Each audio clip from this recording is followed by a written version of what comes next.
Meus irmãos, eu saúdo a todos com a paz do Senhor Jesus. Queridos, é uma alegria muito grande poder estar aqui com os irmãos nesta tarde, em que viemos para estudar a palavra do Senhor, neste segundo congresso dos jovens aqui de Água Preta. Sinto-me muito honrado em poder estar participando também como preletor desse estudo, desse congresso.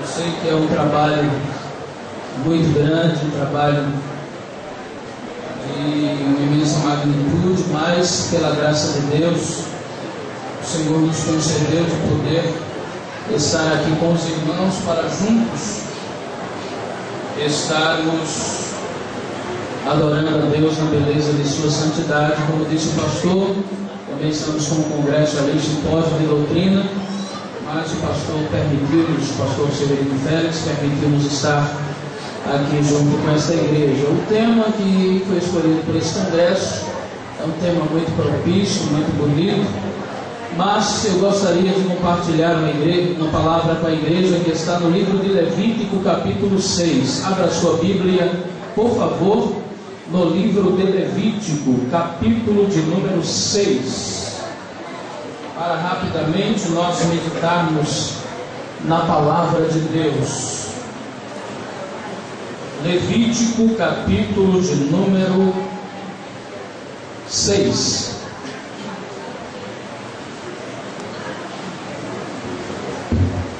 Quem achou diz amém, meu irmão. Quem não achou diz estou procurando. Não pare não, meu filho, está na sua Bíblia. Terceiro livro da Bíblia Sagrada, Gênesis, Êxodo, Levítico, capítulo de número 6. Nós vamos ler, irmãos, do versículo 8 ao versículo de número 13. Quem já achou diz amém. Levítico capítulo 6, versículos 8 a 13, diz assim a palavra de Deus: Disse o Senhor a Moisés: Dá ordem a Arão e a seus filhos, dizendo: Esta é a lei do holocausto. O holocausto ficará sobre a lareira do altar a noite inteira, até a manhã seguinte, e nela se conservará aceso o fogo do altar. O sacerdote então vestirá a sua túnica de linho, e vestirá as calças de linho sobre a sua carne, e levantará a cinza, quando o fogo houver consumido o holocausto, sobre o altar, e a porá junto ao altar. Depois despirá as suas vestes e vestirá outras, e levará a cinza para fora do arraial a um lugar limpo.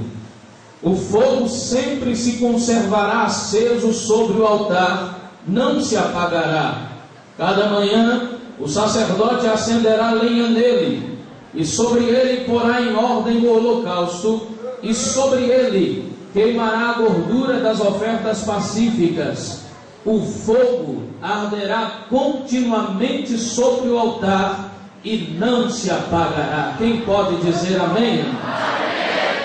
Queridos irmãos, haja vista estarmos em um congresso de jovens, e sempre que estamos em trabalhos como esse, nós esperamos um trabalho avivado, um trabalho alegre, porque estamos aqui com a força da igreja.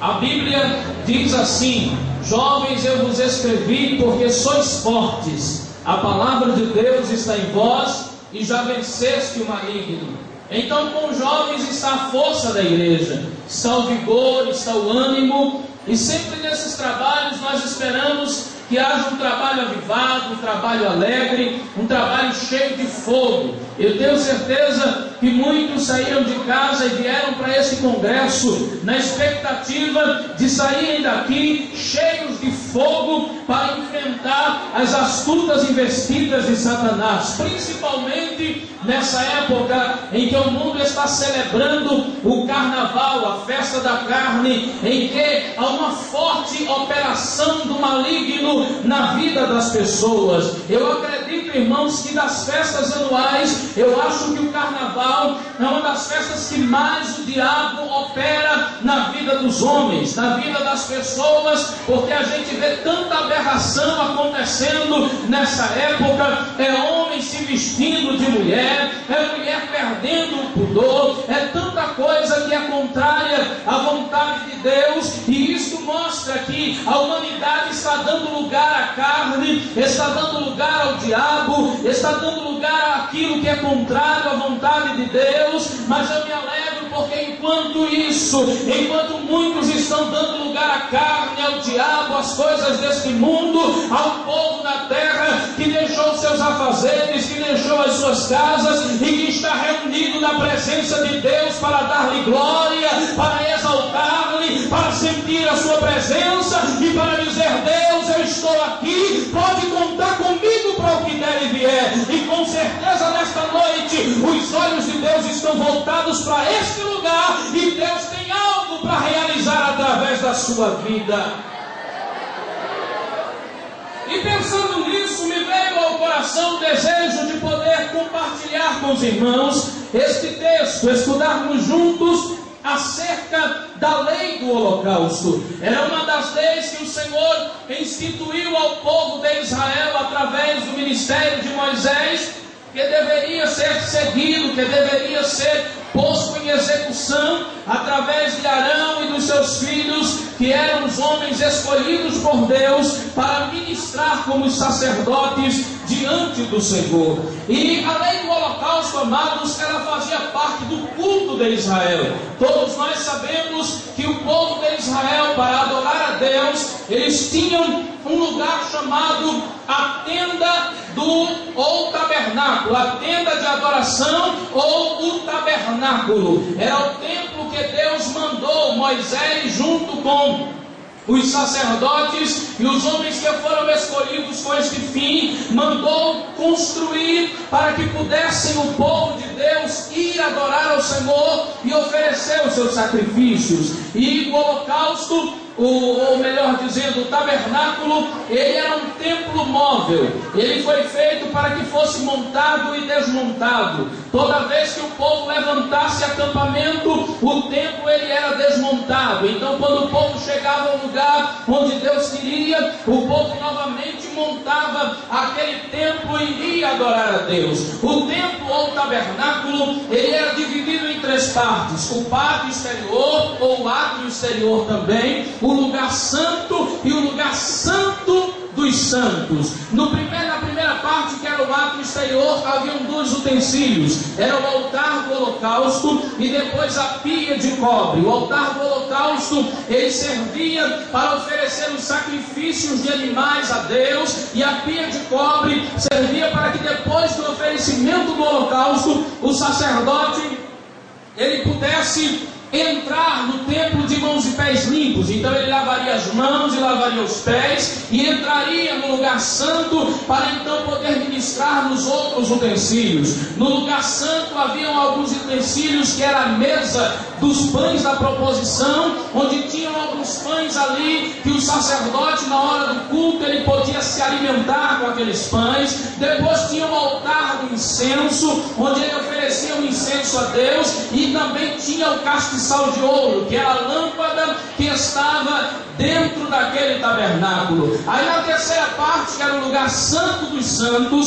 só quem poderia entrar era um sumo sacerdote uma vez por ano, para fazer expiação pelo pecado de toda a nação. E ali no santo dos santos estava a arca da aliança, que era uma caixa de madeira revestida de ouro, e cuja tampa era de ouro maciço. Na tampa havia uma imagem de dois querubins com as asas estendidas. Dentro havia a vara de Arão que havia florescido, havia um pote com o maná, e havia também as tábuas da aliança, que representava o compromisso de Deus com o povo e do povo com Deus. Então nós vimos aqui que dentro do tabernáculo haviam alguns utensílios, e cada utensílio daquele, ele tinha o seu significado.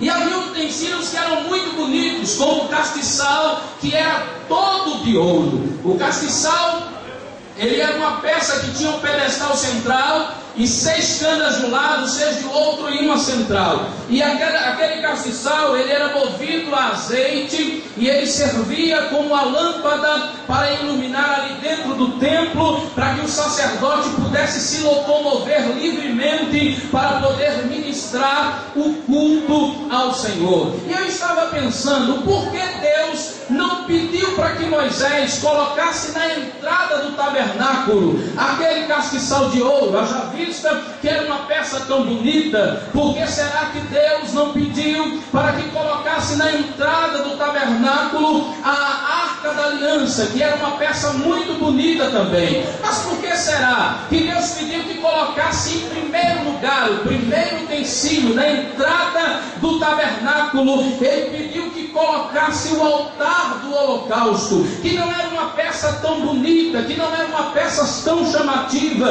E eu pude entender, amados, que Deus pediu que fosse colocado em primeiro lugar o altar do holocausto, porque o verdadeiro culto, ele tem que ter sacrifício diante de Deus. Culto sem sacrifício não é culto, é lugar de passatempo. É por isso que a gente tem que entender uma coisa, irmãos: não é fácil muitas vezes a gente passar 2, 3 horas na igreja. Às vezes vem aquela vontade de conversar, vem aquela vontade de paquerar, vem aquela vontade de botar o assunto em dia, mas hoje você veio aqui para se sacrificar a Deus. Então deixa a conversa de lado, deixa a paquera de lado e te liga no céu, oferece o teu sacrifício a Deus. O calor está grande, mas Deus está aqui para receber o teu culto. Então diga: Deus, eu vim me sacrificar porque eu te amo e eu quero sentir mais da tua presença aqui neste lugar. Culto sem sacrifício não é culto. Eu fico no osso, irmão, quando eu passo em determinados lugares, vou a determinadas igrejas, em que eu vejo que tem gente que ele passa o tempo todo no culto, batendo papo, apontando para um, brincando com o outro. Eu acho que isso aqui não se aplica aqui à Água Preta. Mas tem culto que a gente passa, irmão, que mais parece uma feira do que um culto de adoração a Deus. Aí sabe o que acontece? Sai um bocado de gente reclamando, de gente que o culto não prestou, dizendo que não sentiu nada, dizendo que o cantor cantou ruim, dizendo que o pregador não pregou nada. Quem não fez nada foi você. Mas se você veio nessa noite, nessa tarde, se sacrificar e oferecer o teu culto a Deus, tenha certeza, a glória de Deus vai tomar conta da tua vida. Tu vai sentir a presença dele, tu vai falar em línguas estranhas e ainda vai sair dizendo: Jesus, muito obrigado, porque eu recebi de ti aquilo que eu vim buscar nessa tarde. Verdadeiro culto tem que ter sacrifício. Só que o Senhor, ele disse o seguinte: Moisés, eu quero sacrifício no culto. O povo vai ter que trazer animais para sacrificar a mim. E havia 2 elementos que precisavam estar constantes no culto da antiguidade. O primeiro elemento era o sangue, porque os animais que eram levados para o tabernáculo, eles eram imolados, ou seja, eram mortos ali em cima do altar. E quando eles eram mortos, aquele sangue era derramado sobre aquele altar. E sangue fala de perdão de pecados. Se você abrir a sua Bíblia em Hebreus capítulo 9, o versículo 2, você vai ver que o escritor aos Hebreus disse que sem derramamento de sangue não há perdão de pecados. A primeira coisa que Deus queria que houvesse no culto era que, para que o culto fosse aceito, o povo precisava estar perdoado. Sabe o que é que eu aprendo com isso, irmãos? É que antes da gente prestar o nosso culto, o que primeiro a gente precisa aprender a fazer é pedir perdão a Deus. Porque não existe culto sem perdão. Sabe por quê? Que a Bíblia diz em Isaías 59:1 que os pecados eles fazem divisão entre o homem e Deus. Então eu aprendo que a primeira coisa que a gente precisa fazer é pedir perdão. Mas perdão pelo quê, irmão? Se eu não peguei, a Bíblia diz: aquele que diz que não tem pecado é mentiroso. Todos nós pecamos. Somos pecadores remidos, mas não deixamos de ser pecadores. Você peca por palavras, você peca por ações, você peca por olhares, você peca na maneira de tratar as pessoas, você peca muitas vezes quando você julga alguém. Então, irmãos, a gente precisa aprender a buscar sempre de Deus estar com a vida limpa, a pedir perdão. A Bíblia diz assim: filhinhos, não pequeis, mas se pecardes, vocês têm um advogado diante do Pai. Ele é a propiciação pelos vossos pecados. Então, primeiro o Senhor pedia vida perdoada, vida santificada, porque o sangue ele vem limpa e santifica. Mas é interessante que além do sangue, ele pediu que existisse outra coisa na vida do povo. Ele disse: eu quero sangue, que é perdão, mas eu quero fogo, que é avivamento. E eu entendi por que Deus não ficava só satisfeito com sangue. Porque já está perdoado, tudo bem. Eu já ouvi alguns crentes dessas igrejas tradicionais criticando a igreja pentecostal, porque ele diz assim: eu não sei para quê tanto barulho, tanta gritaria, parece até que Deus é surdo. Ele disse: eu não preciso disso, porque a minha vida já foi comprada por Jesus no Calvário, e eu não preciso fazer tanto barulho não, porque isso aí é fanatismo. Mas eu entendo pela Bíblia que Deus queria que tivesse sangue, que era perdão, mas que tivesse fogo também. Sabe por quê, irmãos? Porque era sacrifício humano que era colocado no altar, e todo mundo sabe que carne exposta ao ar livre por muito tempo, a tendência dela é apodrecer e ficar fedendo. E se a carne do sacrifício ela ficasse fedendo no altar, ninguém podia chegar para adorar a Deus. E eu entendo que hoje em dia, além do perdão, você precisa ter fogo na vida, porque onde não tem fogo, justamente o pecado entra e a fedentina espiritual toma conta da igreja. Você pode observar que essas igrejas que não tem fogo, é tanta gente em adultério, é gente vivendo de maneira errada, é gente fazendo o que não deve. Sabe por quê? Porque o fogo, ele revela, ele acaba com aquilo que não presta. Você quer ver uma coisa? Você olha para esse canavial, tá esse verde bonito aí, solta fogo no canavial e tu vai ver rato correndo, tu vai ver cobra, tudo que não presta que tiver dentro do fogo vai botar para correr. E igreja pentecostal não é diferente. Quando o fogo de Deus está aceso, o que tiver de errado bate revirada, o capeta não aguenta e tem que correr também, porque o fogo santifica, o fogo purifica. Eu quero dizer para você uma coisa: não basta só ser um crente perdoado, você tem que ser um crente avivado, porque se tem fogo na tua vida, o pecado não vai ter lugar, porque onde tem fogo, o Espírito Santo é quem começa a dirigir, é quem começa a atuar, e as coisas ficam do jeito que Deus quer.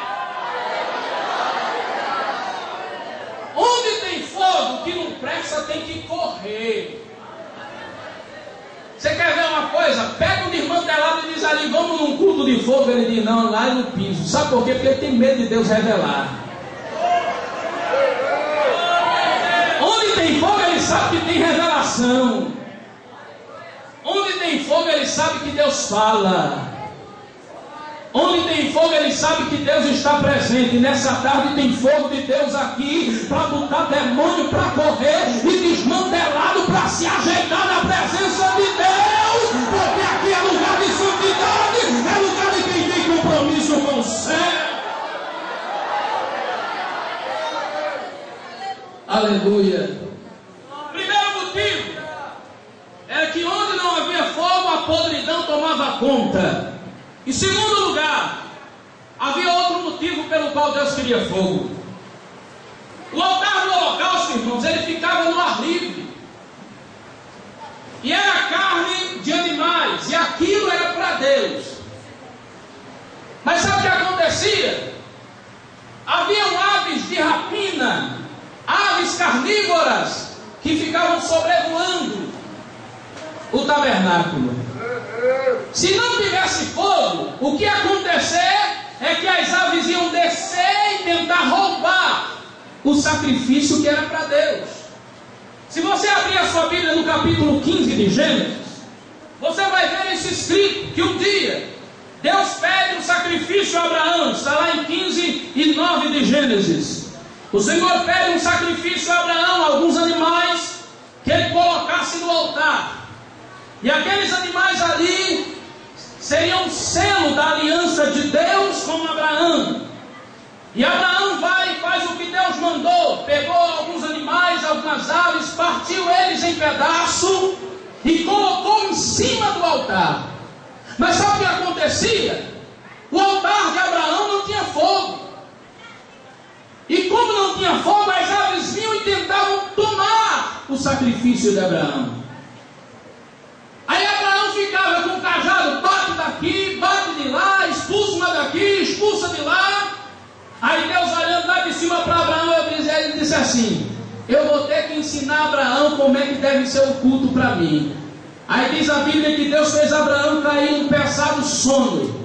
E quando Abraão adormeceu, ele começou a ver aqueles pedaços de animais assim, e de repente uma chama de fogo passou pelo meio daqueles pedaços e começou a consumir aquele holocausto de Abraão. Abraão se levantou e disse assim: Deus, agora eu aprendi a lição como é que deve ser o culto. Lá no capítulo 22 de Gênesis, quando Deus disse a Abraão: me oferece teu filho, teu único filho. Aí Abraão disse: não se preocupe não, Deus, que da primeira vez eu errei, mas agora eu não erro mais. Aí ele pega a lenha, bota nas costas de Isaac, pega o cutelo, mas ele olha assim também e diz: Isaac, sabe o que é que a gente tem que levar? A gente tem que levar fogo, porque culto para Deus tem que ter fogo. E lá na frente Isaac diz: está aqui a lenha, está o cutelo, está o fogo, mas cadê o cordeiro? Ele diz: não se preocupe, se tem fogo, Deus vai mandar o cordeiro para o holocausto. Se tem fogo de Deus na tua vida, te prepara, porque a providência de Deus vai descer, a mão de Deus vai agir, e você vai ver coisas grandes de Deus acontecer no teu viver.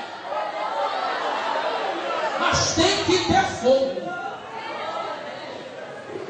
Você não pode se conformar em ser um crente frio. Você não pode se conformar em entrar culto, sai culto e tu fica da mesma maneira. Quem quer fogo de Deus aqui nessa tarde? Levante a mão. Quer fogo, meu filho? Só que é interessante que o Senhor, Ele quer culto de fogo, mas Ele dá a receita para como é que deve fazer para o fogo ficar ardendo continuamente e não se apagar. Porque tem gente que quer fogo de todo jeito. Calma, que nem todo fogo é de Deus. Elias estava na caverna, viu um fogo, pensou que Deus estava no fogo, mas Deus não estava. Porque tem fogo por aí que é fogo de monturo. É até aqueles fogos que começam bem, mas no instante se apaga. Mas fogo de Deus, irmão, às vezes ele começa até devagarzinho, ninguém está percebendo, mas depois a gente vê que a labareda vai crescendo e não tem capeta do inferno que possa apagar. Aí o Senhor diz assim: Moisés, eu quero fogo agora, dá ordem a Arão e aos seus filhos, porque o sacrifício vai ficar a noite toda queimando na lareira do altar. De manhã, os sacerdotes vão se levantar, e a primeira coisa que eles precisam fazer é colocar a roupa de linho para poderem chegar perto do fogo. Sabe o que é que eu entendo aqui, irmão? Roupa de linho fala de testemunho. Tem gente que quer fogo de Deus, mas não tem testemunho de vida. sabia disso? Que tem gente que quer fogo de Deus na vida, mas não quer ter vida com Deus. Eu conheço uns irmãos que às vezes no culto ele pula, sapateia, sai correndo, se deixar ele quer carregar banca na cabeça, mas quando passa dessas portas aqui, é cantando música mundana, é falando palavrão, é acessando o site que não deve acessar, é namorando com quem não deve namorar, é bagunçando na lotação e no ônibus, na escola não tem professor que aguente, ele diz que é crente, mas só é crente aqui dentro, lá fora, alguém olha para ele e não vê testemunho, mas eu aprendo, irmãos, que o verdadeiro fogo de Deus, para poder arder na vida do crente, o crente tem que ser crente, não é só dentro da igreja não, ele tem que ter fogo aqui, mas tem que ter testemunho lá fora também, porque Deus te escolheu, para que o mundo olhe para você, e o nome dele seja glorificado na sua vida.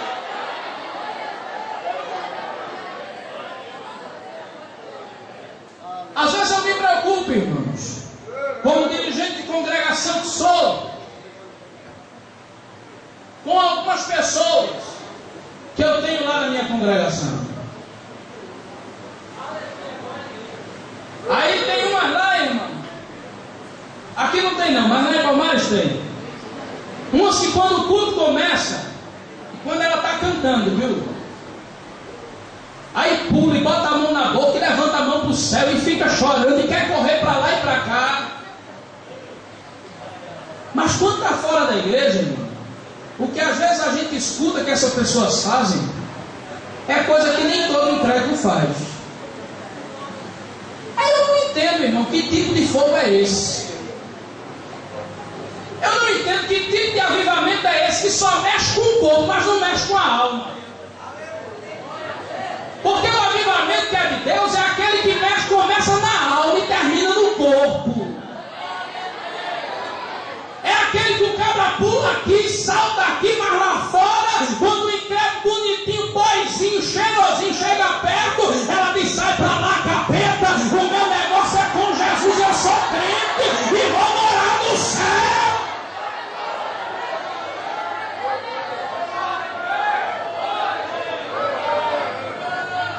Verdadeiro avivamento é aquele que começa aqui, te faz pular e levantar a mão aqui, jovem.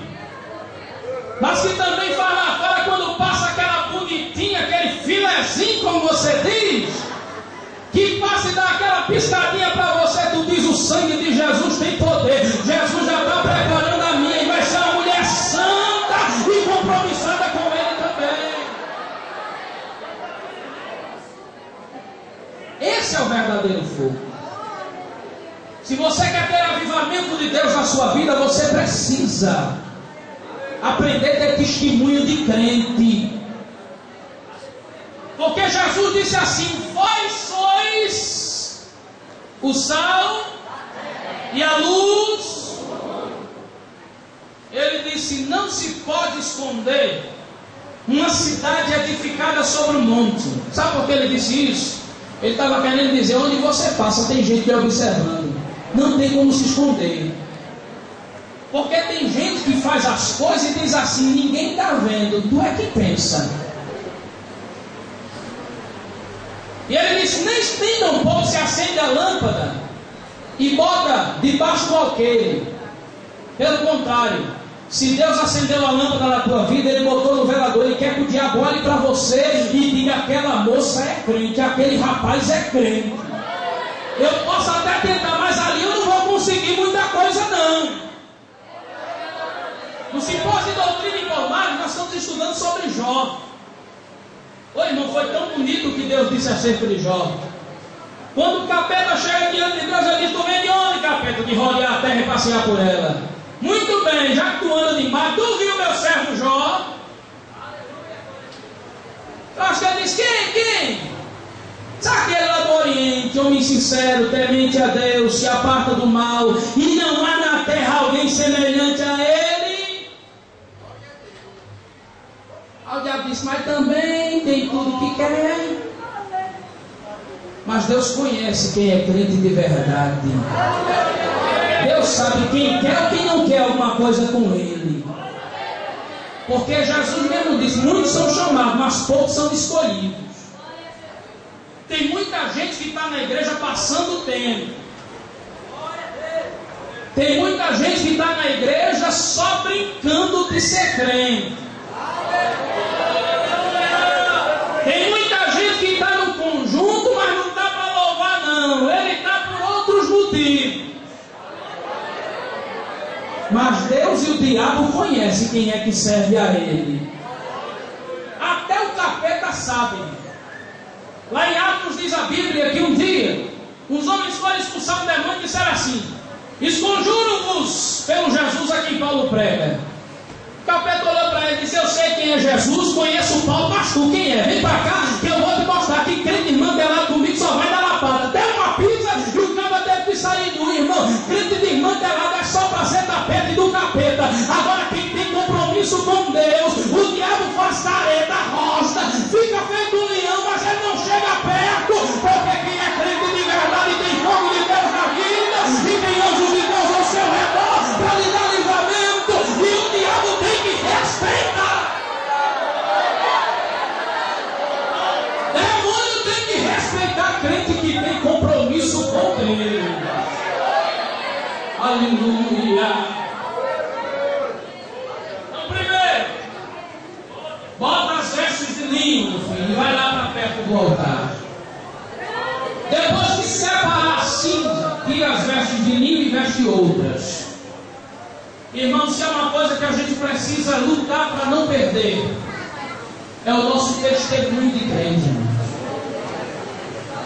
A Bíblia diz assim: nós estamos rodeados de uma tão grande nuvem de testemunhos.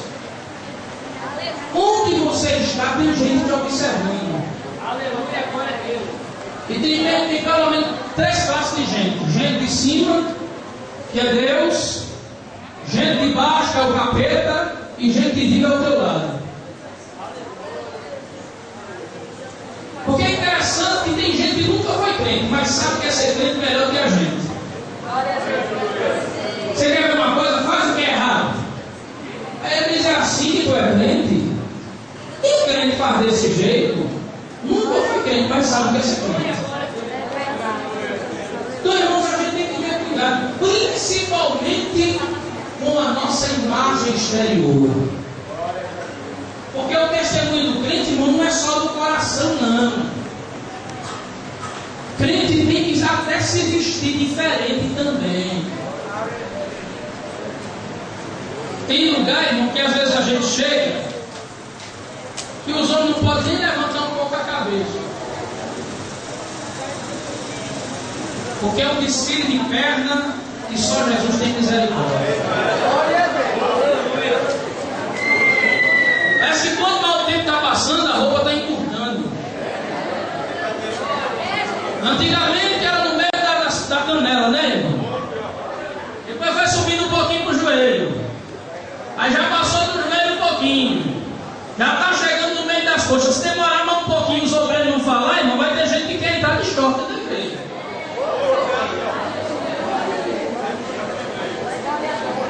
E tem outros que é saradinho, bracinho grossinho, né, irmão? Porque tem gente que só pensa que só sobra para as meninas. Não, meu filho, te segura aí também. Aí começa a levantar uma marombazinha, aí compra logo aquelas baby look, que é apertadinha e a manga bem curtinha. Aí bota umas calçadinhas bem apertadinha, com rasgão no joelho. Tá bom de se converter, porque isso não é roupa de fora, isso é roupa de inverno.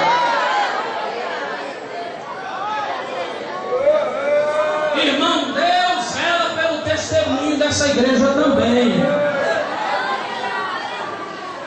Não pense que o testemunho é só a maneira de falar e de se comportar, não. A sua roupa também denuncia quem você é. Um dia, o rei mandou o rei Acazia mandou alguns mensageiros e consultar Baal-Zebub, Deus de Ecrón, está lá em 2 Reis capítulo 1, porque ele estava doendo. Aí pegou os mensageiros: vai lá em Ecrón consultar Baal-Zebub, para saber se eu vou ficar bom ou não. No meio do caminho aparece um homem Aí esse homem diz assim: será que não tem Deus em Israel para Acasias mandar consultar Baal-zebub, Deus de Ecrom? Faça o seguinte, volta aqui mesmo e vai dizer a ele que da cama que subiu não vai descer. E a palavra veio com tanta unção, irmão, que os homens esqueceram da ordem do rei, voltaram e atenderam o profeta. Quando chega lá, aí disseram, o rei já se espantou e disse: já voltaram já. Por quê? Porque a gente encontrou um homem no meio do caminho que diz que da cama que o senhor subiu não vai descer. Mas me diga como é esse homem. Olha, ele estava vestido com uma roupa de couro, tinha um cinto de couro no lombo, era assim, era assado. Ele disse: eu já sei, isso só pode ser o profeta Elias. Irmão, crente é conhecido até pela roupa. Onde ele passa, alguém diz: ali é crente, é da Assembleia de Deus, e Deus é glorificado desse jeito.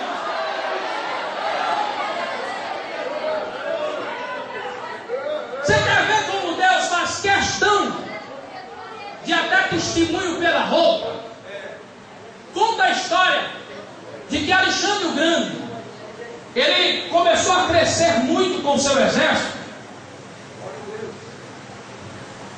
e ele foi conquistando vários reinados. E a Bíblia diz que depois de ter conquistado muitos reinados, Alexandre o Grande disse ao seu exército: vamos entrar em Jerusalém e vamos tomar aquela cidade. Mandou um mensageiro na frente para que o povo se rendesse, porque ele ia entrar e ia tomar conta da cidade.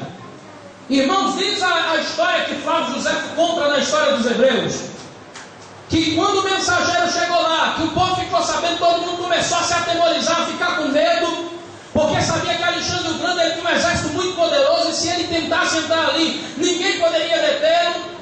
E na época o sumo sacerdote se chamava Jado, e Jado foi orar a Deus, e Deus deu um sonho a Jado.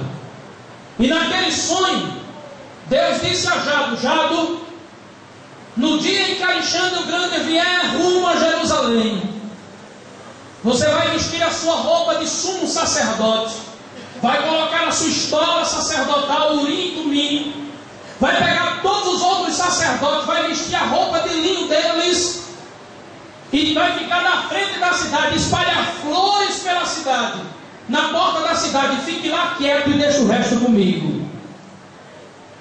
A Bíblia diz que chega o dia, a Bíblia não é história, diz que chega o dia em que lá vem Alexandre o Grande marchando com seu exército muito poderoso. E quando ele olha de longe, ele vê aquela multidão vestida de branco, e no meio um homem com a estola sacerdotal, e todos eles parados, cheios de flores na frente da cidade. E quando ele se aproxima, que ele vê melhor aquele homem, diz a história que ele desce do seu cavalo, chega perto daquele homem, dobra-se com o joelho no chão, bota a cara no chão, depois se levanta e dá um beijo naquele sacerdote. O general do exército não entendeu aquilo que Alexandre o Grande estava fazendo, porque ele era muito temido, é o maior homem da sua época, e diz: como é que você se dobra diante do homem que a gente veio conquistar? Ele disse: é que quando eu ainda estava na Macedônia, e Deus tinha me dito que ia me entregar às nações, Deus apareceu para mim em sonho, e ele estava vestido com a roupa igual a desse homem aqui. E se esse homem está vestido igual a roupa que Deus estava no meu sonho, é porque Deus está no meio desse povo, e eu não posso tocar nele. Irmão, Deus tem compromisso com aquele que tem compromisso com ele. Guarda as tuas vestes e glorifica a Deus com teu corpo, porque ele quer se mostrar grande na tua vida. Aleluia. Alguém abre a Bíblia aí, Apocalipse 16 e 15, lê por favor.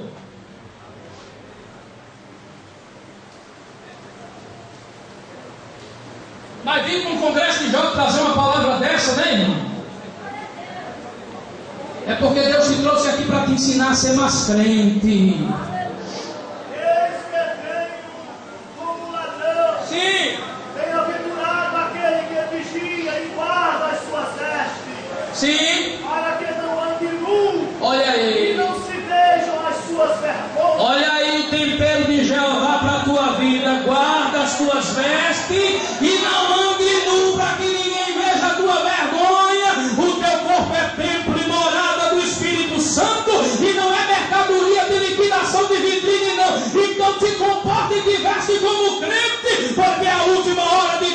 chegando, e para entrar lá tem que ser lavado, remido e purificado pelo sangue do Cordeiro, que dê testemunho de crente aqui na terra.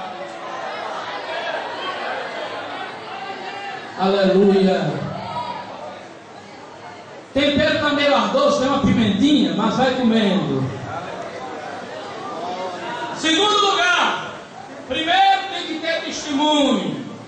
Segundo, tem que tirar a cinza do altar. O sacerdote chegava lá, irmão, quando ele via que tinha cinza, ele ia com a espátula, tirava toda a cinza e a cinza jogava para bem longe. Eu pergunto a você, irmão, cinza é resto de quê? É resto do que já queimou, não é assim? E cinza aqui, sabe o que é que fala? Experiências passadas. Porque tem gente, irmão, que a vida dele só tem cinza. Ele nunca tem um sacrifício novo. Ele nunca tem algo novo para contar de Deus. Eu já vi crente assim na igreja e dizia assim: ah, irmão, eu já fui uma bênção. Eu orava, eu estava no círculo de oração, na consagração. Ah, se você soubesse como eu evangelizava tanto. Ah, eu li a Bíblia 3, 4 vezes no dia. Gostava de escola dominical. A vida dele está sempre no passado. É daquele tipo de pessoa que já fez alguma coisa para Deus, hoje não faz mais. Eu conheço uns irmãos que profetizavam que era uma bênção, e era Deus que usava. Hoje, até para dar um glória a Deus na igreja, parece que você tem que pagar. Sabe por quê? Porque a vida está toda cheia de cinza. Ele já queimou muito, hoje não queima mais nada. Ele já foi muito avivado. Hoje está feita a galinha de Angola que grita: tô fraco, tô fraco, tô fraco. Eu não sei o que é que acontece, irmão, que ao invés de muitas vezes a gente melhorar, você percebe que a gente começa a regredir. Você já percebeu que às vezes a gente começa quando novo convertido, vai orando tanto, né, irmão? Aí a gente ora tanto. Qualquer trabalho a gente está de dentro. Pode ser um trabalho que tenha 4 pessoas, está lá o novo convertido de dentro. Domingo da campanha evangelizadora é o primeiro a chegar. No culto de domingo, está lá bonitinho, cheirosinho, é o primeiro que chega na igreja. Mas vai passando o tempo, ele vai amadurecendo, não é assim? Aí quando amadurece, aí ele já acha que já não deve mais chegar no culto mais cedo, só chega de 7h30 para lá. De repente, escola dominical, ele acha que já evangelizou demais. Aí ele diz: quem sabe no próximo domingo. Culto de doutrina, já não precisa mais. Escola dominical, que nada, eu vou dormir até mais tarde um pouquinho. Antes orava para comer, hoje de mamãe já orou quando trouxe a comida do supermercado. Quanto mais passa o tempo, ao invés de melhorar, piora. Já percebeu isso? Ao invés de ser mais fervoroso, vai ficando frio. A vida está cheia de cinza. E sabe o que é que muitas vezes motiva essa cinza? É tanto tempo na frente do Orkut e do MSN. É o Twitter, é o Facebook. Não é assim, irmão? É as novelas da vida, é as minisséries que aparecem, é os namorinhos descompromissados. Tudo isso começa a tomar conta do lugar de Deus na vida.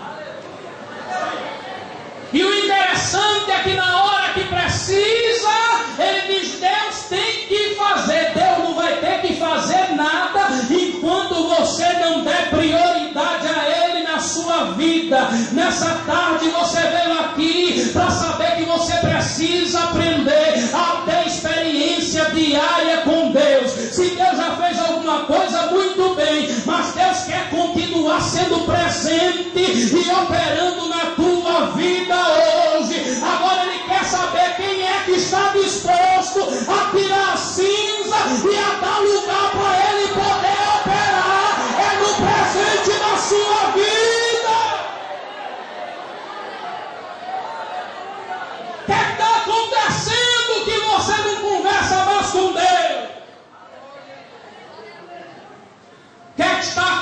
acontecendo que você não dá mais valor a esse livro? O que está acontecendo que muitas vezes você vem para a igreja como se fosse amarrado? Eu acho que hoje é tarde de a gente pedir ao Espírito Santo para dar um sopro e tirar a cinza que está sobre a nossa vida, impedindo que o fogo venha arder continuamente no nosso altar. Se você quer, Deus tem fogo de Deus para você aqui. Deus tem avivamento para a tua vida. Deus quer fazer você sair daqui saltando feito bezerro no servadouro. Deus quer que você sinta a presença dele hoje aqui. Agora você tem que fazer a sua parte e tirar a cinza de cima do teu altar. Aleluia. Não seja como aquele irmão que viu o novo convertido tão animado na igreja. Que o novo convertido numa igreja que é, irmão, era daquele que dava glória a Deus por nada. Só em chegar na igreja já dizia, ô glória! Quando o pregador estava pregando, quase ninguém escutava, porque o cara dava glória a Deus alto. Aí tem um irmão já maduro, daqueles que está quase podre, caindo da árvore. Chegou perto dele assim, no final do culto, e disse, meu irmão, vem cá. O senhor tem quanto tempo de crente? Ele disse, irmão, graças a Deus eu fiz 6 meses ontem. Aí ele disse, logo vi, é por isso. Por isso o que, irmão? Por isso que tu é desse jeito. Esses glória a Deus alto, esse negócio de levantar a mão, esse negócio de tanta emoção, não precisa disso não, meu filho. Eu também já fui assim. Quando eu era novo convertido, era do mesmo jeito de você.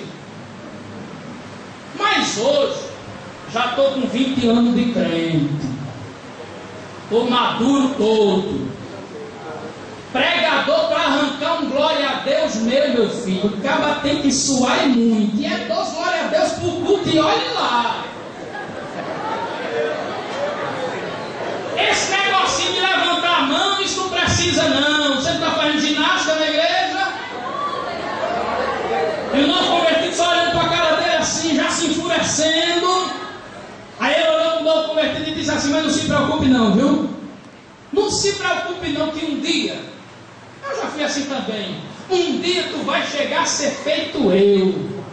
Novo convertido olhou para a cara dele e disse, não diga isso comigo não, pelo amor de Deus. Eu disse, por quê? Você não quer ser maduro não? Ele disse, no dia que eu chegar a ser cru e frio da tua qualidade, eu vou olhar para frente, dobro o meu joelho, aceito o Jesus de novo, porque eu sei que já estou desviado. Crente tem que ter fogo de Deus na vida. Então aproveita nessa tarde, tira a cinza e deixa o fogo de Deus queimar no teu altar.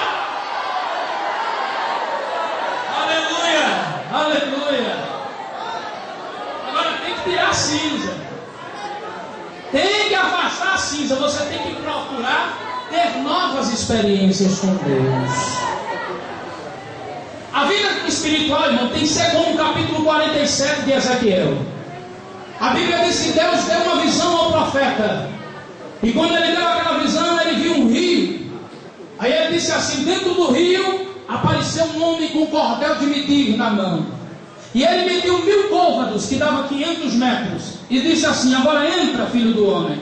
Eu entrei os 500 metros, as águas davam nos arteiros, que eram nos tornozelos. Comecei a sentir uma coisa boa, porque a água nos pés é tão bonzinho, é friinho. Mas ele foi lá para frente, mediu mais 1000 côvados, 500 metros, e disse, entra mais um pouquinho, filho do homem. Eu entrei, as águas deram nos joelhos. Isso fala de experiência com Deus na oração. Joelho é oração. Ele disse, o negócio estava bonzinho, mas ele mediu umas 500 metros e disse, vem. Quando eu entrei, as águas estavam na cintura, nos lombos. Isso fala em experiência e não você fazer mais o que quer, porque quando você está com água na cintura, você já não vai para onde quer tão facilmente. A água é quem te leva. Então isso fala de experiência e você ser guiado por Deus. Aí eu pensei que estava bom, de repente ele mede umas 500 metros. E disse: agora vem, filho do homem. Eu comecei a entrar, a água foi subindo, e eu fui vendo que eram águas profundas, que não dava para entrar andando, e tinha que passar a nado. Irmão, a vida do crente é assim, ele começa devagarzinho, vai aprendendo um pouco, vai tendo experiência com a oração, vai tendo experiência em Deus guiar a vida dele, mas depois ele está se envolvendo nos mistérios de Deus. Deus está dando revelação a ele, Deus está entregando o dom de profecia, Deus está entregando poder para curar, Deus está fazendo milagre na vida dele. É isso que Deus quer fazer contigo, jovem. Ele quer te fazer mergulhar no rio dos mistérios divinos. Você precisa conhecer mais quem é o seu Deus. Se aproxima mais dele, que ele quer se revelar para você. Quem aqui já teve pelo menos uma revelação de Deus na vida? Pouca gente teve. Pouca gente já viu Deus revelar alguma coisa. Mas você sabia que os mistérios de Deus estão preparados para você também?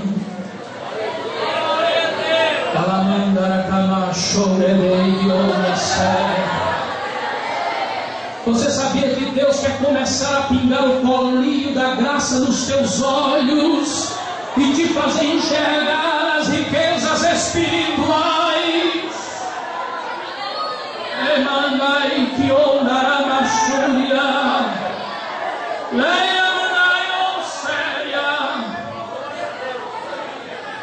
Você sabia que Deus quer falar contigo? Deus quer se revelar para você.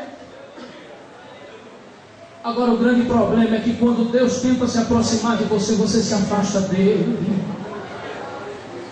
É que quando Deus quer falar contigo, você não dá mais ouvidos a Ele.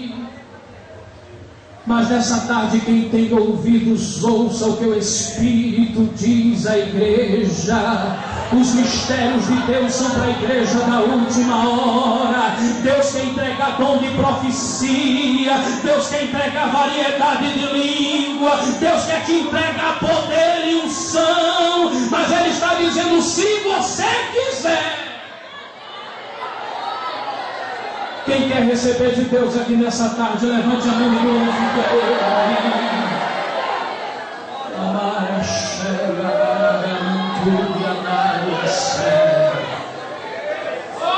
Aleluia. Glória a Deus. Depois que tirar a cinza, aí ele disse assim: cada manhã. Por que não disse no final da tarde? Por que não disse de noite? Mas ele disse assim: o sacerdote vai ter cuidado de ir no altar cada manhã. Sabe por quê? Porque é de manhã que começa o dia e que nós estabelecemos as nossas prioridades. Eu pergunto a você: Deus é prioridade na sua vida? Deus é prioridade para você? Oi, irmãos, a primeira pessoa que nós deveríamos ter contato por dia seria Deus. Você já percebeu que às vezes a gente deixa Deus para a última hora? A gente não coloca Deus como primeiro lugar na nossa vida. E de repente a gente quer ver Deus operando no nosso viver. De repente a gente quer ver Deus fazendo milagre e nos abençoando. Agora começa o dia, você vai para um canto, vai para o outro e não conversa com Ele. Você faz muitas outras coisas e nem dá um bom dia para Ele. Eu li um livro, irmãos, que o título dele é Bom Dia, Espírito Santo. E o autor, ele começa a contar a experiência dele com o Espírito de Deus.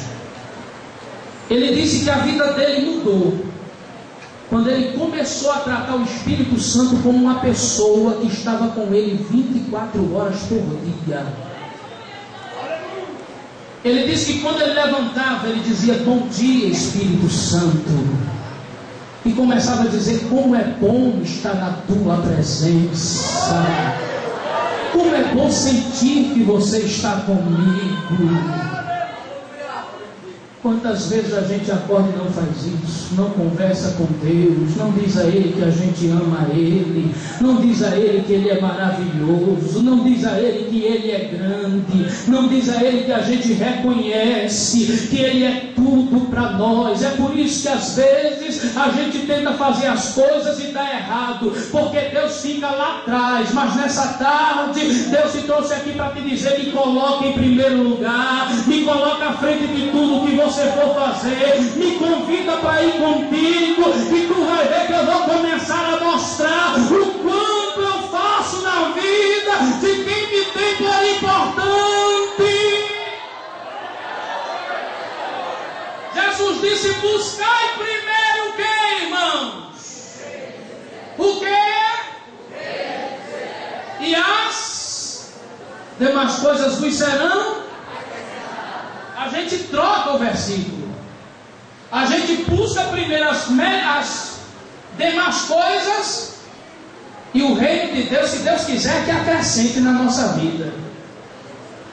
Não é assim? Aí eu vou buscar estudar porque eu quero ser um grande profissional. Não está errado de jeito nenhum. Eu vou buscar trabalhar muito porque eu quero enriquecer na vida. Também não está errado. Agora eu pergunto: qual é o lugar que Deus está tendo na tua vida? Qual é o lugar que Deus está tendo no teu viver? Deus não aceita segundo lugar na vida de ninguém. Ou ele é primeiro lugar, ou ele não vai. Então aproveita e começa a convidar Deus para ser o primeiro lugar na tua história. Diga: Deus, vai na minha frente, eu preciso de ti. Sem ti eu não sou nada. Diz como Moisés: Senhor, se a tua presença não for conosco, não nos faça subir daqui. Eu vou para onde o Senhor quiser, mas eu só vou se o Senhor estiver comigo. Ele quer ser teu amigo, teu companheiro, mas Ele quer estar em primeiro lugar na tua vida. E em último lugar, ele disse: cada manhã o sacerdote vai fazer, sabe o que? Ele vai pegar lenha e vai colocar no fogo. Sabe por que o sacerdote não era para acender o fogo? Porque em Levítico 9:24 disse que primeiro quem acendeu o fogo foi Deus. E o sacerdote, o que tinha que fazer era só botar lenha. Você não precisa querer acender o fogo na tua vida, não. Já tem fogo de Deus aceso aí no teu coração. Quando você recebeu o Espírito Santo como morador da tua existência, o Senhor já acendeu uma brasa de fogo na tua alma. Agora o que Ele quer de você é que você todo dia coloque um pouquinho de lenha. Mas que lenha é essa? Lenha é adoração. Porque não tem fogo de Deus se não tiver adoração. Não tem fogo de Deus se não tiver glória. Não tem fogo de Deus se não tiver oração. Não tem fogo de Deus se não tiver palavra. Não tem fogo de Deus se não tiver compromisso. E nessa tarde Deus quer reacender. Ele quer fazer essa chama crescer na tua alma. Agora Ele pergunta: você tem lenha para colocar? Você tem lenha para alimentar esse fogo? Será que tu já chegou aqui e já abriu a boca pelo menos uma vez para dar glória a Deus? Será que você já chegou aqui e já disse assim: Senhor, eu te agradeço por essa tarde, pelo privilégio de estar na tua presença? Vai adorando a Deus nessa tarde aqui, vai dando glória a Ele, vai dizendo aleluia, porque é no meio da tua adoração que o fogo começa a se alastrar. É no meio da tua adoração que o Espírito Santo começa a tomar conta da tua vida. Vai adorando a Deus, vai colocando lenha na fogueira espiritual aqui nessa tarde. Você que não é batizado com o Espírito Santo, vai dando